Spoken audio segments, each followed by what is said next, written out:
Hello student, NCERT classes में आपका स्वागत है। इंग्लिश के बच्चों के लिए इंग्लिश ग्रामर का पोर्शन होगा। 1 से लेके स्टार्ट होगा और धीरे धीरे हम आगे की क्लासों की इंग्लिश ग्रामर को सीखते चले जाएंगे। तो ग्रामर जो है वो स्टार्ट कहाँ से होती है? ग्रामर स्टार्ट होती है जी, आपकी अंग्रेजी जो स्टार्ट होती है वो स्टार्ट होती है लेटर्स से। लेटर माने होता है अक्षर, लेटर माने अक्षर, लेटर माने है आपका हिंदी में अक्षर। अंग्रेजी में टोटल जो लेटर्स की संख्या है या टोटल नंबर ऑफ लेटर्स है वो 26 है। 26 अक्षर बताए गए हैं इंग्लिश में, जो मैंने आपके लिए लिख रखे हैं बोर्ड पर। ABCDEFGHI JKLMNOPQRSTUVWXYZ।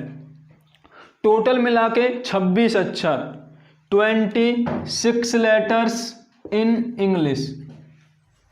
26 अक्षर मिलेंगे आपको इंग्लिश में। अब इन 26 अक्षरों को हमने 2 भागों में बांटा है। 26 अक्षरों को हमने 2 भागों में बांटा है। कौन कौन से 2 भाग हैं बताओ? हाँ, तो 2 भाग हैं जी उसका, कॉन्सोनेंट्स और वोवेल्स। कौन से 2 भाग हैं? एक व्यंजन है पहला भाग, दूसरा भाग है स्वर।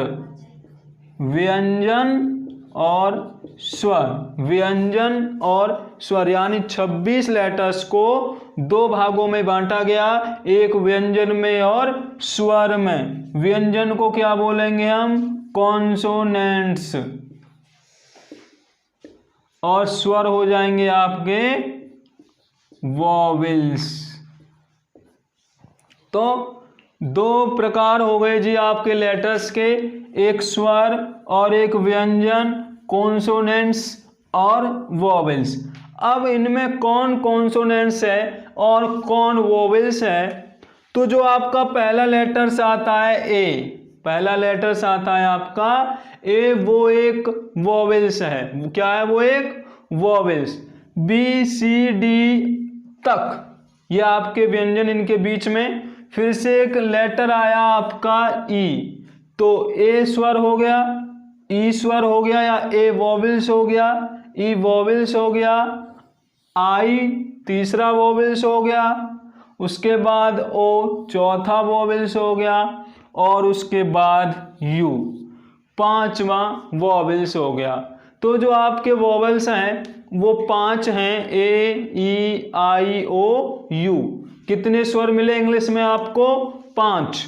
और व्यंजन कितने बचे अब जब 26 अक्षर थे तो 5 तो आपको स्वर मिले, वोवेल्स मिले, और बाकी जो 21 अक्षर बचे आपके वो बचे कॉन्सोनेंट्स। तो अक्षर कितने मिले आपको? 26 अक्षरों को 2 भागों में बांटा, स्वर और व्यंजन, वोवेल्स और कॉन्सोनेंट्स। 5 स्वर मिले, 5 वोवेल्स मिले, 21 कॉन्सोनेंट्स मिले, यानी टोटल मिला के 26 लेटर मिले आपको इंग्लिश में। अब जब आपको ये लेटर्स मिले तो इन लेटर्स को अगर जोड़ा जाए, अगर इन लेटर्स को आप जोड़ोगे तो कुछ ना कुछ बनकर आएगा। भाई जब एक लेटर्स को दूसरे लेटर के साथ जोड़ोगे तो क्या बनकर आता है, कैसे बनकर आता है, उस पर आप गौर करिएगा। कैसे? कि मान लीजिए मैंने बी को सी से जोड़ा या डी को ई से जोड़ा, एफ को आई से जोड़ा। मैंने 2 से या 2 से अधिक अक्षरों को जोड़ दिया, आर, ए और एन। 3 लेटर्स मैंने ऐड कर दिए इसमें, तो ये बना क्या? या मैंने लिया DOG मिला दिया, DOG मिला दिया।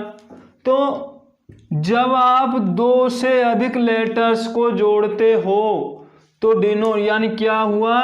एक लेटर प्लस एक लेटर इक्वल हो गया वर्ड। तो जब दो या दो से अधिक अक्षरों को आप जोड़ते हो और उसका कुछ मतलब निकलता है, उन अक्षरों को जोड़ने पर कुछ मतलब निकलता है, तो वो बन जाता है word. A group of letter which have a sense.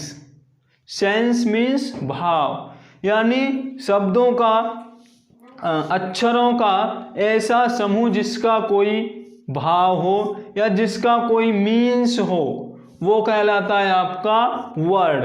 Word means अक्षर। जैसे मैंने एम टी मिला दिया, अब एम टी क्या है, एम टी तो हमें पता ही नहीं है, तो ये वाला वर्ड नहीं माना जाएगा, ये वाला वर्ड नहीं माना जा सकता। लेकिन आपने लिख दिया RAM, तो ये मिलकर बन गया आपका राम। और राम क्या है, कोई एक इंसान है, कोई एक आदमी का नाम हो सकता है, तो इसका कोई मतलब निकलाना कि भाई ये किसी का नाम है, तब ये बना आपका वर्ड।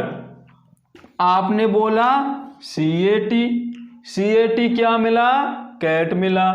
कैट माने बिल्ली, तो बिल्ली भी किसी की मीनिंग हो गई, तो ये क्या बना, एक वर्ड बन गया। मैंने लिख दिया KANPUR, ये क्या बना, कानपुर। ये क्या बना, कानपुर। और कानपुर क्या है, किसी जगह का नाम, तो इसका भी क्या निकला, एक सेंस निकला, मतलब निकला। तो इनको जोड़ने पर, अक्षरों को जोड़ने पर किसका निर्माण होता है, शब्दों का। यानी लेटर और लेटर जब आपस में ऐड हो जाते हैं तो वो बनता है वर्ड, बशर्ते उन लेटर से जुड़ने पर कोई सेंस आना चाहिए। जैसे कानपुर का आया, राम का आया, कैट का आया, MT का कोई सेंस नहीं आया, तो ये वाला शब्द नहीं है, ये इंग्लिश में कोई वर्ड यूजेबल नहीं है। तो वर्ड कौन माना जाता है, जिसका कोई मीन्स हो। तो लेटर जुड़ के क्या बना दिया, वर्ड बना दिया। बहुत सारे वर्ड आपको याद होंगे, आपका नाम आपको याद ही होगा, इंग्लिश में क्या लिखते हैं उसको पता ही होगा, तो वो क्या बन जाएगा, एक शब्द बन जाएगा। अब एक वर्ड प्लस वर्ड कर दें भाई, अगर हम वर्ड को वर्ड से जोड़ दें, शब्द को शब्दों से जोड़ें, तो कुछ निर्माण हो जाएगा, तो उस निर्माण को हम बोलेंगे सेंटेंस।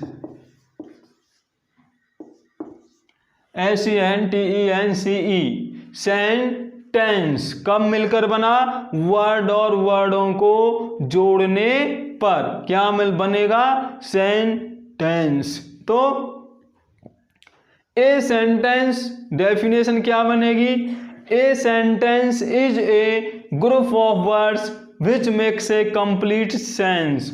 यानी अब ये भी जिस तरह वर्ड में अक्षरों का मतलब निकल रहा था, वाक्य में भी उन शब्दों के संयोजन का कोई मतलब निकलना चाहिए। जैसे मान लीजिए आपको कहीं पे मिल रहा है Ram is a boy, Ram is a boy, तो इसका मतलब क्या निकलता है, राम एक लड़का है, राम एक लड़का है। तो एक वर्ड, दो वर्ड, तीन वर्ड और चार वर्ड, इन चार वर्डों ने मिलकर क्या बना दिया, एक सेंटेंस बना दिया। क्या बना दिया, सेंटेंस बना दिया। और सेंटेंस माने होता है वाक्य, सेंटेंस माने क्या होता है, वाक्य। तो सेंटेंस की डेफिनेशंस क्या बन जाएगी, a group of words, a group of words which makes a complete sense is called a sentence, या a sentence is a group of words which makes a complete sense। तो शब्दों का ऐसा समूह जिसका कोई भाव हो, वाक्य कहलाता है। तो आज आपने जाना कि अंग्रेजी में कितने अक्षर हैं, कितने लेटर हैं, कितने हैं? 26। शाबाश। उन 26 अक्षरों को हमने कितने भागों में बांट रखा है? कितने में बांट रखा है? 2 भागों में बांट रखा है। कौन कौन से? एक व्यंजन कॉन्सोनेंट्स और एक स्वर वॉवेल्स। तो 2 भागों में बांटा। उसके बाद जब 2 भागों में बांट दिया तो लेटर और लेटर को जोड़ने पर, यानी अक्षर और अक्षर को मिलाने पर बन के आता है वर्ड, जिसका कोई मतलब निकलता है, और वर्ड को जोड़ने पर आ जाता है सेंटेंस। तो एक ग्रुप माने समूह, किसका? शब्दों का। तो शब्दों का ऐसा समूह जिसका कोई भाव हो वाक्य कहलाता है। क्या कहलाता है? वाक्य कहलाता है।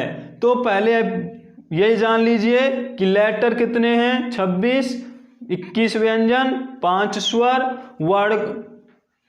वर्ड बनाता है कौन? लेटर आपस में मिलके बना देंगे वर्ड, और वर्ड मिलके बना देंगे आपस में सेंटेंस। तो ये याद रखिएगा, याद करिएगा। एक बात आप नोट करिएगा और याद करिएगा कि हम जो ए लिखा है वो हिंदी में कौन से अक्षर को डिनोट करता है? किसको डिनोट करेगा? तो ये आपको याद करना पड़ेगा। जैसे अ, तो अ से लेके ज्ञान तक आपको याद करना है कि कौन से वाला अक्षर हिंदी का अंग्रेजी के अक्षर को बनाता है, और कौन से वाला अंग्रेजी का अक्षर हिंदी के अक्षर को बनाता है। जिससे क्या होगा? जिससे आपको कन्वर्ट करना पता लग जाएगा कि हम हिंदी से अंग्रेजी कैसे बनाएंगे और अंग्रेजी से हिंदी हम कैसे बनाएंगे।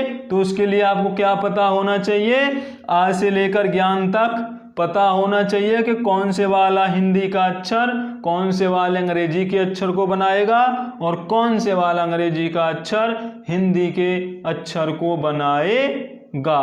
तो आज के लिए इतना ही। अब याद करिएगा। हमारी आगे की वीडियो देखने के लिए NCERT क्लासेस चैनल को सब्सक्राइब करिएगा, बेल की घंटी को बजाइएगा, जिससे आपके पास नोटिफिकेशन तुरंत वीडियो अपलोड होते ही पहुंच सके। Thank you.